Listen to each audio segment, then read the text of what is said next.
전해드린 대로 북한의 평창 동계올림픽 참가를 위한 사전 점검은 모두 끝났습니다. 북한은 이를 자신들이 대화에 응하고 있다는 것으로 해석하고 있는데요. 남북 대화에 응했으니 이제는 대북 압박을 중단하라는 대외 메시지를 반복해서 내보내고 있습니다.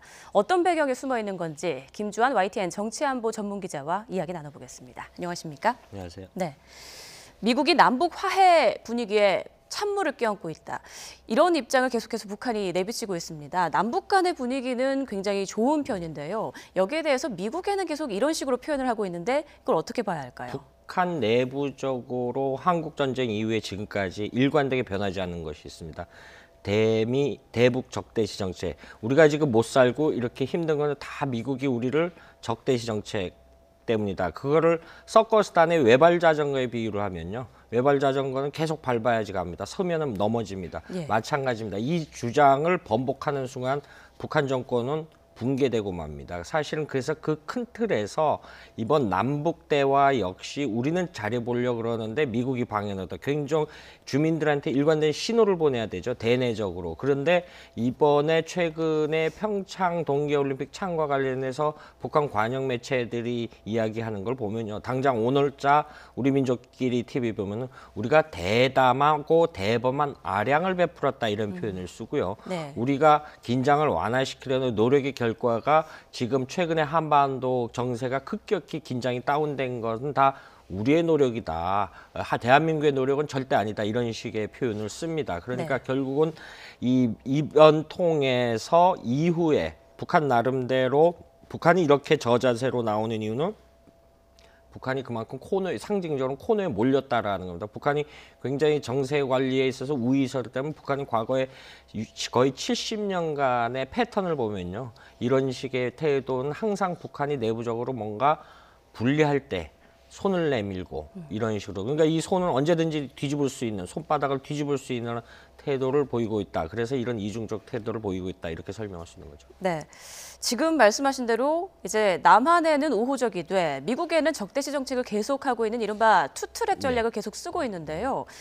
자, 이렇다 보면 이게 지금 한미 간의 공조를 무너뜨리려는, 균열시키려는 그런 의도가 있는 게 아닌가 이런 시각들이 굉장히 많지 않습니까? 네. 여기에 대해서는 어떻게 생각하십니까? 그렇죠. 우리가 흔히 남북 북한의 어떤 위장된 평화 공세라든가 이런 부분이 언급할 때 제일 많이 나오는 단어가 남남 갈등입니다. 이른바 우리가 보수와 진보 진영의 논리가 아직도 작용하고 있는 상황에서 이런 지금도 이른바 일각에서는 아니 우리 민족끼리 남과 북이 잘해보자라고 하는데 왜 이 부분에 대해서 험담을 하느냐 이런 식의 그 의견을 표출하는 사람이 있었습니다. 이거를 과거에는 종북 논리라고 표현을 했습니다. 북한을 그대로 따라하는 논리. 이런 진영 논리가 하나 발생할 수 있고요.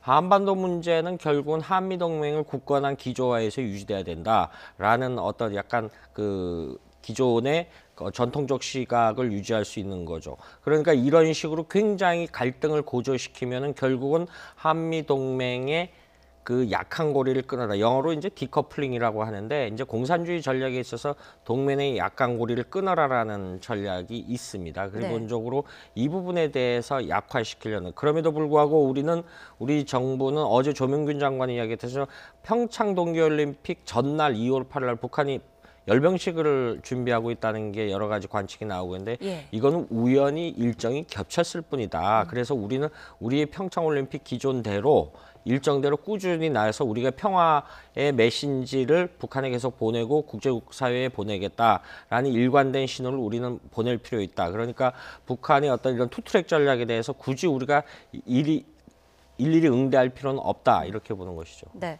이런 가운데 어제 하와이에서는 그 한미 간의 국방장관 회담이 열리지 않았습니까? 이 만남에 어떤 의미가 있는 건지 우리 한미 공조는 여전하다 이런 걸 보여주기 위한 건가요? 같은 맥락이라고 봅니다. 앞서 언급했듯이 설명드렸듯이. 그런데 이걸 두 가지 측면에서 봐야 될 것 같아요. 지금 첫 번째 측면은 앞서 설명드렸듯이 북한에 대한 신호가 되겠죠. 어떤 그 한미 국방장관이 서로 악수하는 모습만 봐도 그것도 예고된 일정이 없이 딱 그 지정학적, 지리적 그 접근성을 해서 하와이에서 만났단 말입니다. 사실 이 일정 역시 그저께 송영무 국방장관이 이제 급작스러워 가서 얘기했는데 어떤 공식 의제가 없이 만남 자체가 북한이 노리고 있는 한미 공조가 우리는 굳건하다. 그러니까 여기에 대해서 나쁜 마음을 먹지 마라라는 그 사진 한 장이 북한에 대한 전달하는 시그널이 있을 수 있고요. 또 다른 두 번째 측면은 평창 이후에, 그러니까 지금 평창 동계올림픽 때문에 해마다 봄마다 하는 한미 군사훈련을 다소 연기하지 않았습니까? 그런데 네. 미 합참이라든가 미 국방부에서 하는 것은 우리는 이 동계올림픽하고 국제 패럴림픽 끝나면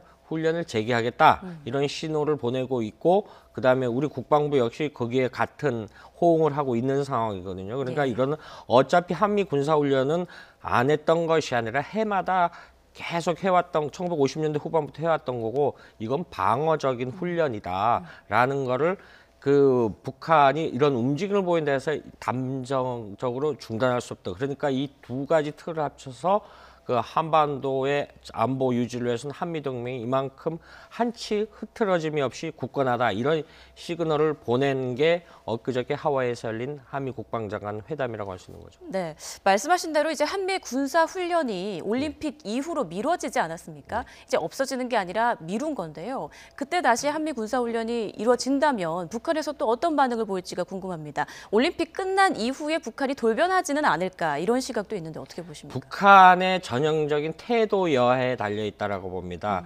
그것이 지금 단선적으로 한미 군사 훈련을 하면 북한이 반발한다, 이런 거는 어떤 인과응보식의 해법은 좀 곤란할 것 같고요. 여러 가지 그 계층이 있다라고 봅니다. 예. 예를 들면은 북한이 항상 한미 군사 연습에 대해서 반발했던 것이 사실입니다. 과거에. 그 이유 중에 하나는 북한 역시 자기들도 맞대응 훈련을 합니다. 그런데 한미 군사 연습의 차이가 뭐냐면요, 재래식 개념의 방어 훈련입니다. 북한 나름대로 전군을 비상을 걸어서 훈련에 돌입합니다. 거의 한 달 동안에 하라면 북한 GDP가 과거에 비례해 보면 한미 군사 연습하는 동안에 북한이 자기들이 전군 비상을 걸어서 훈련하는, 쉽게 말해서 북한의 경제 활동이 그 기간 내에 다 스톱이 됩니다. 예. 사실은 우리가 그 북한을 공격하려는 위협보다도 북한 내부적으로는 그 기간 동안 경제 활동이 스톱되는 거에 사실은 더 무서움이 있는 거예요. 이런 부분에서 비춰볼 때 올해 역시 반발을 할 수 있는데, 반발의 의사 표시를 어떤 관영 매체, 북한 공식 입장을 보일 것이냐, 아니면 여러 단계의 주변 관영 매체를 표시할 거냐, 이거에 대해서 반응이 달라질 수 있다라고 봅니다. 그리고 네. 역시 이 부분 역시 북한이 그 이후에 지금처럼 상황 관리를 한다라면은 이렇게 역시 우리도 훈련 규모를 평상시대로, 왜냐하면 제가 평상시 단어를 쓰는 이유는 사실 2015년에 북한에 잇따른 핵미사일 그 도발 이후에 강화된 측면이 있어요. 이거를 정상대로 돌아가는 거지, 결코 일각에서 말하는 축소해야 된다라는 이런 의미가 아니라 정상 범위 내에서 훈련을 계속 유지를 한다. 이 부분에 대해서는 굳이 북한이 반발할 이유도 명분도 없다라고 보는 거죠. 네, 한미 군사훈련 얘기를 좀 짚어봤는데요. 사실 지금 평창 동계올림픽 북한 참가도 그렇고, 이번 계기를 기회 삼아서 북한을 비핵화의 대화로 끌고 나오겠다는 게 어떤 큰 목표지 않습니까? 북한이 과연 여기에 끌려 나올지 궁금합니다. 사실은 예. 이거를 우리가 지금 남북 대화를 평창 동계올림픽을 계기로 한 것을 그 출구론이라고 하고요. 이걸 출구인데 이 출구를 어디로 이끌어갈 것이냐. 북한을 우리가 손을 이끌어서 북미 대화 테이블에 앉히려는 시작 단계에 불과한 거죠. 그러니까 우리 평창 동계올림픽은 우리가 과거 시골에 그 펌프를 할 때 물을 나오게 하기 위해서 물을 붓는 걸 마중물이라는 거죠. 예. 또 촉매 작용을 평창 동계올림픽을 하려고 하는데, 북미 대화라는 것이 사실은 세부적으로 들어가면 굉장히 복잡한 차원이 있어요. 예를 들면 미국은 기존 일관되게 북한의 비핵화를 요구합니다. 그럼 북한은 응할 수도 있어요. 그런데 요구 조건을 달 수 있어요.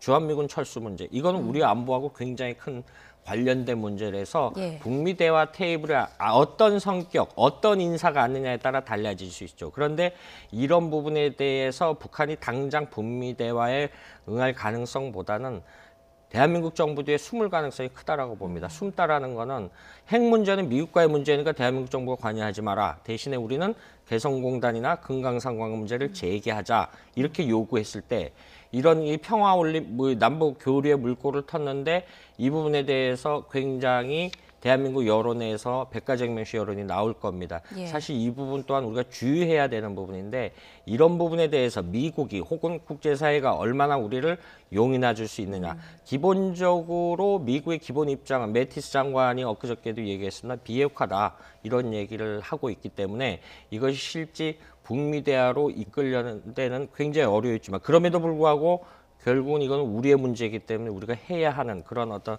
숙명론적인 운명이 있는 거죠. 네, 이후로 전략을 좀 잘 짜야 한다 이런 말씀이시군요. 자, 이제 평창올림픽이 2주도 채 남지 않았습니다. 시간이 없는데 아직 북한 고위급 대표단 구성 문제는 마무리되지 않았단 말이죠. 북한에서 어떤 고위급 인사가 평창에 올지 이것도 굉장히 중요한 문제지 않습니까? 사실 1월 9일 날 고위급 회담에서 그 문제를 의제에 넣었는데 예. 한마디도 얘기를 안 해서 북한은 지금 관찰 상태에 있다라고 봅니다. 지금 마이크 펜스 미 부통령이 오겠다, 아베 총리가 가보도록 재반 여건이 맞으면 가겠다라고 했고, 그 다음에 2020년에 최근에 이제 그 도쿄 올림픽이라든가 그 다음에 예. 2024년 베이징 동계올림픽 이런 부분이 있어요. 그런데 이 개막식 때는 누가 옵니까? 그 중국의 그 정협위원장이 오기로 했는데 당 서열치를. 근데 시진핑 주석이 오겠다 안 오겠다라는 게 아직 가부간의 얘기가 없어요. 역설적으로 폐막식도 올 수도 있어요. 예. 그러니까 이런 쭉 시나리오를 보고 북한은 고위급 인사를 선정하겠죠. 가장 우리 그 정부가 내심 바랄 수 있는 인물은 아무래도 최룡해 부위원장. 왜냐하면은 지금 단순히 고위층이 와서 올림픽 개막식 때 참관을 하고 폐막식 때 참관하는 이 문제가 아니라 자연스럽게 미국 측 인사라든가 고위층 인사하고 이야기를 하면 혹은 김정은 위원장의 친서라든가 구두 친서를 갖고 오면은 이런 부분에 때문에 네. 그 고위급 인물이 중요한데 우리로서는 빨리 정해지면 좋겠는데 북한은 이 부분에 대해서 좀 관찰자적인 조망하고 있는 그런 상황이라고 볼 수 있죠. 네. 자, 어찌됐건 이번 평창 동계올림픽부터 좀 평화적으로 잘 성공적으로 마무리되길 기대해 봐야겠습니다. 네, 지금까지 김주환 YTN 정치안보 전문기자와 함께 북한 문제 이야기 나눠봤습니다. 고맙습니다.